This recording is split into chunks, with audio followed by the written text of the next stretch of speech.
इदम श्री सद्गुरुवे नमः। जन्म शताब्दी पुस्तक माला 80 देव पूजन का मर्म समझे डे 7। परम पूज्य गुरुदेव इतने प्यार से, इतने हंसते खेलते हमें यात्रा करा रहे हैं जैसे हम उनके छोटे छोटे बच्चे और प्रेम की नाव पे बैठे हैं। और बहुत हैवी ज्ञान तो हमको समझ में आने वाला नहीं है। हम बोर हो जाएंगे, हमको नींद आने लगेगी। ऐसा होता है ना, जब कोई बहुत हैवी लेक्चर चल रहा हो क्लास में तो कैसी हालत हो जाती है। हम सब स्टूडेंट रहे हैं, ऐसे झपकियां आती हैं ऐसे, और फिर टीचर से नजर बजा बजा के सोचते हैं सो जाएं। और कभी कभी अगले दिन सोचते हैं कौन जाएगा लेक्चर में यार, बोर हो जाते हैं, नींद आ जाती है। हमारी सारी वृत्तियां जानते हैं। तो परम पूज्य गुरुदेव ने स्वाध्याय को इतना इंटरेस्टिंग बना दिया। ऐसा लगता है पिछले 3 स्वाध्याय से कि गुरुदेव हमको हंसाए जा रहे हैं, हंसाए जा रहे हैं, और हंसते हंसते दैव्यता को समझा रहे हैं, हंसते खेलते हमें सिखा रहे हैं। मित्रों, अगर बहुत हैवी से नहीं सीख पा रहे तो हंसते हंसते सीख लें। बात वही है। भगवान शिव को इतना हंसते हंसते गुरुदेव ने कल समझाया। और बस गुरुदेव ने कहा कि अब मैंने ना टेलीस्कोप लगा रखा है। गुरुदेव कह रहे हैं मैंने टेलीस्कोप लगा रखा है और मैं इस टेलीस्कोप से भविष्य देख सकता हूँ। मैं तुम्हारे बुढ़ापे को भी देख सकता हूँ, तुम्हारी मृत्यु को भी देख सकता हूँ। अगर अब अपना परलोक सुधारना है तो आज सुधर जाओ। जिसने अपना ये वाला पल सुधार लिया उसका परलोक सुधर जाएगा। गुरुदेव कह रहे हैं कि मैं तुम्हारे हर जन्म जन्मांतर को देख सकता हूँ। और जिसका आज्ञा चक्र जागृत हो जाए, जिसका तृतीय नेत्र जागृत हो जाए, उसका संग्रह का भाव खत्म हो जाता है। उसको भी ये कोई बहुत बड़ी बात नहीं है पूर्व जन्म दिखना या अगला जन्म देखना, पर आउट ऑफ क्यूरियोसिटी नहीं, उसको भी दिखने लगता है। बहुत सहज है। और उसको देखकर क्या फायदा होगा, जब दिख जाएगा तो बात करेंगे फायदे पर। अभी तो किसी को दिखा नहीं ना, तो बात खत्म। इस टॉपिक पर बात ही क्या करनी जो देखा नहीं। लेकिन जिसका संग्रह का भाव खत्म हो गया उसकी ये इच्छा भी खत्म हो जाएगी कि मुझे देखना है, मुझे जानना है। अब इसी क्रम में गुरुदेव कह रहे हैं, भाई मित्रों, आजकल आज हमको अनीति दिखाई पड़ती है। 60 की उम्र में क्या कर रहा है गुरुजी, हमारे तो 7.5 नंबर का चश्मा चढ़ गया है और वह खो गया है। तो अब क्या आपको दिखाई नहीं पड़ता? हाँ गुरुजी, हमें दिखाई नहीं पड़ता।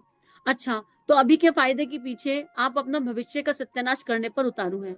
भविष्य को देखिए, बुढ़ापे को देखिए, परलोक को देखिए, मृत्यु को देखिए और जन्म जन्मांतर को देखिए। क्या आगे वाली चीजें नहीं देख सकते? नहीं साहब, हमको तो दिखाई नहीं पड़ती।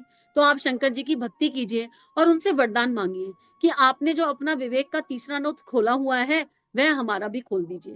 देखो, एक भविष्य तो मुझे भी दिखाई दे रहा है, हम सबका। नहीं तो गुरु जी को तो कितना दिखाई देता होगा। अगर आज हम झूठ बोल रहे हैं तो इस झूठ का फल कैसा आएगा?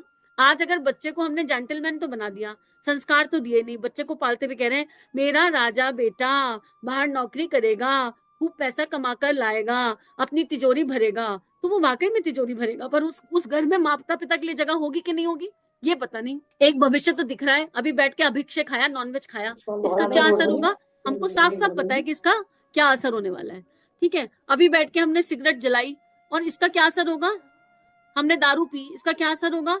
हमको भविष्य पता है। यकीन कीजिए, आप अपनी हर इंटेंशन को चेक कर लो और फिर इंटेंशन के आधार पर कर्म करो। कर्म करते हुए पता होता है कि भविष्य क्या होगा। बच्चा पढ़ाई ना करे तो उसे पता होता है फेल होने की पूरी संभावना है।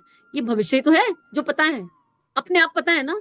कर बच्चे ने कर्म किया, खूब बढ़िया पढ़ाई करी, तो उसे कॉन्फिडेंस होता है। नंबर तो पता नहीं, पास तो हो ही जाऊंगा। अरे मिनिमम 70% तो आएंगे, मिनिमम 80% तो आएंगे। ये क्या है? ये भविष्य तो है। एक गायत्री उपासक को भविष्य पता होता है, कुछ हो या ना हो, गुरुदेव तो साथ हैं। क्या ये भविष्य नहीं पता? कुछ हो या ना हो, अंत समय में ईश्वर साथ रहेंगे। क्या ये भविष्य नहीं है? जब हम धोखाधड़ी करते हैं, हम झूठ बोलते हैं, हम अनुचित काम करते हैं, तो उसका आउटपुट हमको पता होता है। और ऐसे ही जब हम सत्कर्म करते हैं तो उसका आउटपुट भी हमको पता होता है। तो मित्रों, भविष्य तो हमें पता है, भविष्य हमारे हाथ में है। मनुष्य अपने भविष्य का निर्माता, नियंत्रणकर्ता और स्वामी है। ये परम पूज्य गुरुदेव का सूत्र है। कैसे? जो अपने इस पल को पूरी तरह कंट्रोल कर ले। कैसे कंट्रोल करना है? श्रेष्ठ चिंतन से, श्रेष्ठ भावनाओं से और श्रेष्ठ कर्म से। उसका भविष्य दैव्य है, दिव्य है और सुरक्षित है। अब आगे गुरुदेव इसी में लिख रहे हैं कि शंकर जी से वरदान मिल जाएगा फिर क्या करोगे? तीसरा नेत्र खुल जाएगा फिर क्या करोगे? मित्रों, फिर मस्तिष्क का संतुलन आ जाएगा। मस्तिष्क का संतुलन किसे कहते हैं? जिसमें आदमी ऐसे भी और वैसे भी, अर्थात दोनों परिस्थितियों में बैलेंस कायम रख सके। परिस्थितियां अच्छी आए या बुरी आए, बैलेंस कायम रहता है। आपने कभी साइकिल चलाई है? साइकिल सवार को देखा है वो कैसे बैलेंस कायम करता है? साइकिल सवार की थोड़ी सी नजर हटी, थोड़ा सा दिमाग इधर उधर हुआ तो वह गिर जाएगा, हाथ पैर तुड़वा बैठेगा। साइकिल चलाते चलाते समय कितना दिव्य बैलेंस है। जीवन की साइकिल को चलाना है तो भावनाओं और विचारणाओं के बैलेंस को रखना आवश्यक है।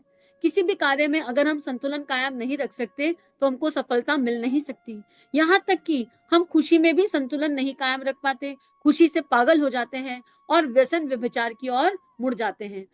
इसको कैसे समझ सकते हैं कि खुशी से पागल होकर हम गलत कर्म कब करते हैं? जैसे मान लो बोर्ड के एग्जाम्स हैं, आने वाले हैं या आ गए या रिजल्ट आने वाला है, ऐसे समझ लो।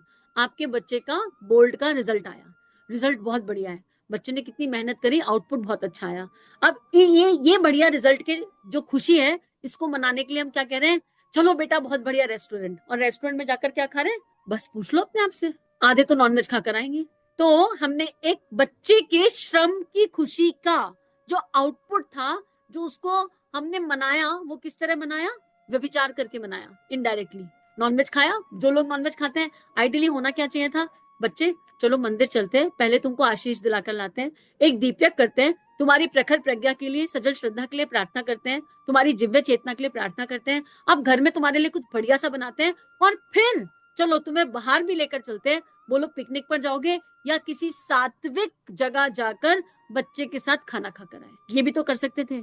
एनिवर्सरी है, बर्थडे है, हम कितने खुश हो जाते हैं अपनों की एनिवर्सरी पर, अपनों की बर्थडे पर। आपकी किसी प्रिय की जन्मदिन है, कितना खुशी का मौका है। उस जन्मदिन को हम उपहारों की ऊर्जा से जोड़ देते हैं।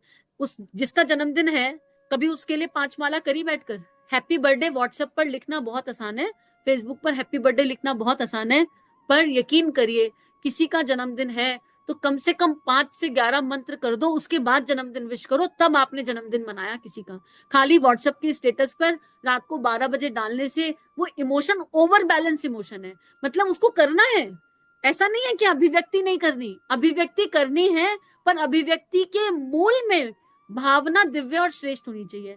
मान लीजिए मेरी संतान का जन्मदिन है और मुझे पता है कि अच्छा लगेगा उसको सरप्राइज प्लान करूं, तो उसके जन्मदिन से पहले मैं अकर्ता भाव से पहले उसके लिए 11-24 गायत्री मंत्र करूं, मन ही मन उसकी सद्बुद्धि के लिए प्रार्थना करूं, उसके सूक्ष्म शरीर को सारे भगवान से आशीष दिलाऊं, और फिर आउटपुट के रूप में जो उसको अच्छा लगता है और जो विवेक सम्मत है वो कर्म करूं। Ideally this is the way. और फिर बच्चे को समझाऊं, जन्मदिन है तो आधा, क्योंकि अभी हमारे बच्चे समझते समझते चीजों को समझेंगे, आधा तुम्हारे मन से बनेगा, आधा हमारे मन से। इसका क्या मतलब होता है? इसका मतलब होता है आधा दिन हमारा, आधा दिन तुम्हारा। इसका मतलब और समझाओ। इसका मतलब होता है आधा दिन यज्ञ होगा, दीप यज्ञ होगा, मंदिर में जाएंगे, और आधा दिन तुम्हारे हिसाब से पार्टी करेंगे, जो तुम कहोगे वो पार्टी कर लेंगे, जैसी तुम कहोगे वैसी पार्टी कर लेंगे, वो भी अपने बजट में करेंगे। ओवर हैप्पी होकर अपने बजट्स को एक्सीड नहीं करेंगे। बच्चे को घर की सत्यता बताएंगे, बच्चे को परिस्थिति बताएंगे, और बच्चे को मितव्यता सिखाते हुए एनर्जी, बैलेंस एनर्जी के साथ, भावनाओं की बैलेंस शक्ति के साथ सेलिब्रेशन करेंगे। तो गुरुदेव ये कह रहे हैं हम तो छोटी छोटी खुशी में पागल हो जाते हैं। अभी किसी की सरकारी नौकरी लग जाए, उसके बाद वो क्या करेगा अपने आप से पूछ ले, सरकारी नौकरी की खुशी में क्या क्या आउटपुट होंगे उसके। और खुशी में हम गलत करने लगते हैं, व्यभिचार करने लगते हैं, व्यसन करने लगते हैं। जब हम गरीब होते हैं तो चोरी करने पर विवश हो जाते हैं, और हमारा बैलेंस यूं भी खराब हो जाता है और वो भी खराब। अब ये तो अच्छाई की बात है, पैसा रुपया सब कुछ है। जब हमारे पास नहीं होता तो हम मजबूरी में गलत काम करते हैं। तो एक्चुअली ये गलत काम करने की एनर्जी हमारी प्रवृत्ति है, अब ये परिस्थिति पर निर्भर नहीं कर रही है। मैं सड़क पर जब जाती हूँ और सड़क पर लोगों को रेडी लगाते देखती हूँ तो मेरा मन उनके प्रति सम्मान से भर जाता है। अभी थोड़े दिन पहले त्रिवेणी घाट जाना हुआ, वहां पर एक अम्मा मिली जो चाय बेच रही थी, और उनसे पूछा कि यहाँ पर इतनी ठंडी में चाय बेच रही है, तो उनसे पूछा कोई परमिशन लगती है? बोली नहीं, कोई परमिशन नहीं लगती, और इतने आनंद से चाय बेच रही थी, और चाय के साथ फैन रखे थे। थोड़ी आगे चले तो 3-4 भेलपुरी वाले खड़े थे, छोटा सा ठेले लेकर। थोड़ी आगे चले तो एक दीदी त्रिवेणी घाट पर घर का बना हुआ आंध्र प्रदेश से वड़ा पाव बेच रही थी। इन सबको देखकर इतना सम्मान जगा कि इन सबके पास कोई कोई परिस्थिति है, कोई कोई सिचुएशन है, लेकिन उस सिचुएशन में उन्होंने गलत काम करना चूज नहीं किया, उन्होंने मेहनत का काम करना चूज किया। फिर वह चाहे वो चाय बनाना हो, चाहे वो भेलपुरी बेचना हो, और चाहे वो वड़ा पाव बेचना है। इनमें से कोई पान मसाला नहीं बेच रहा था, इनमें से कोई सिगरेट नहीं बेच रहा था, इनमें से कोई तंबाकू नहीं बेच रहा था, और इन्होंने जगह भी दिव्य चुनी कि हम यहाँ पर कर सकते हैं। मित्रों, स्वावलंबन एक बहुत दिव्य शक्ति है। पैसा बहुत तरीके से कमाया जा सकता है, पैसा कमाना इतना आसान है, चारों तरफ देख रही हूं तो समझ में आ रहा है कि पैसा कमाना तो बहुत ही आसान है, बहुत ही आसान। गलत तरीके से पैसा ज्यादा कमाया जा सकता है। इसलिए शायद गुरुदेव ने सूत्र दिया, नीति पर चलते हुए सफलता को शिरोधार्य करेंगे।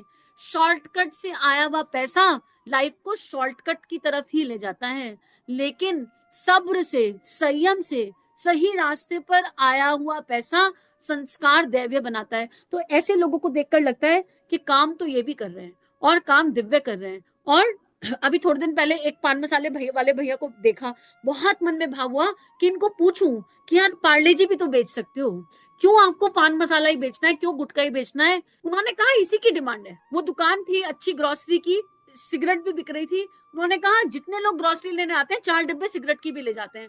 बस उनको इतनी बात कही कि लोग क्या मांग रहे हैं ये महत्वपूर्ण नहीं है, पर अगर किसी ने सिगरेट पी और उस सिगरेट से उसको कैंसर हो गया तो उस कैंसर के भागीदार, उस कैंसर का, उसके कर्म के भागीदार आप भी हो जाएंगे।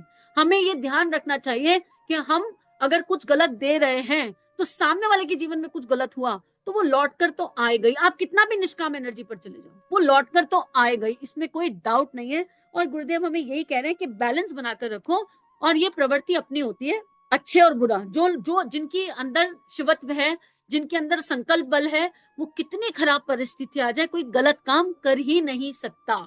और जिसको गलत काम करने की आदत है वो बढ़िया से बढ़िया परिस्थिति में गलत काम कर लेगा। पैसा आएगा तो रिश्वतखोरी करना शुरू कर देगा, घूस दे के काम कराएगा।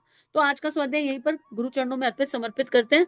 अपनी कॉपी जांचने की आवश्यकता है क्योंकि ये स्वाध्याय का दिव्य क्रम है, और बाकी गुरु चरणों में अर्पित समर्पित। इन भावनाओं को विश्वव्यापी बनाने के लिए सभी को कोटि कोटि आभार। 21वीं सदी उज्जवल भविष्य, जन जन में देवत्व का जागरण, आत्म सुधार समाज की सबसे बड़ी सेवा, अपना दीपक आप बनो। जी हाँ, ये सारी बातें हमें सिखाई आचार्य पंडित श्री राम शर्मा ने। परम पूज्य गुरुदेव की लेखनी ने इस जीवन को एक नई राह दी, आनंद दिया, और अब उनकी लेखनी को जन जन तक ले जाना यही मात्र एक उद्देश्य है। इसमें आपकी सहायता की आवश्यकता। आइए इस लेखनी को विश्वव्यापी बनाएं, जन जन तक इसको लेकर जाएं। चैनल को लाइक कीजिए, सब्सक्राइब कीजिए और सभी से शेयर कीजिए। इदम श्री सद्गुरुवे नमः।